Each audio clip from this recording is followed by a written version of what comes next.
ಒಂದು ವಿಚಾರ ಮಾಡ್ಬೇಕಿತ್ತು ನೀವು ದೈವ. ವಿಚಾರ ಎಲ್ಲೈತಿ ದೈವ? ನಿಮಗ ಮರ್ಯಾದೆ ಇಲ್ಲ ಅಂದ್ರೆ ದೈವ ಎಲ್ಲೈತಿ ನಿಮಗ? ನಿಮ್ಮಿಂದ ದೈವ ಐತಾ? ಅವತ್ತ ಕೊಡು ಮುಂದಾಗ ತಗೊಂಡು ಮುಂದಾಗ ನನಗ ಬಂತಂದ್ರ ನಾ ಬಿಟ್ಟು ಕೊಡುದಿಲ್ಲ, ನಾ ಇರುವ ದಿನ ಅಡ್ಡಾಡ್ತೀನಿ, ಅಡ್ಡಾಡಿ ನಾ ಖುಷಿಲಿಂದ ಬಿಟ್ಟು ಕೊಡ್ತೀನಿ ಅಂತ ಮಾತು ಕೊಡ್ಬೇಕಿತ್ತು. ಆಗ ಬರಗಿಲ್ಲ. ಅದು ಯಾವ್ದು ಬರ್ತು ಕಟ್ಟಿ ಕಲ್ಲಿ ಹೊಂದಿಸ್ತೀವಿ ಅಂತ ಮಾತು ಕೊಟ್ಟತಿ.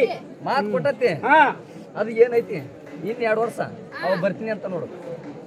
ಏನ್ ನಿಮ್ ಸನ್ಯಾಗ ಬರಗಿಲ್ಲ.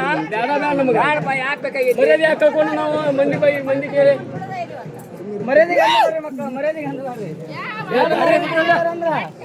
ಅವ್ರ ಮರ್ಯಾದೆ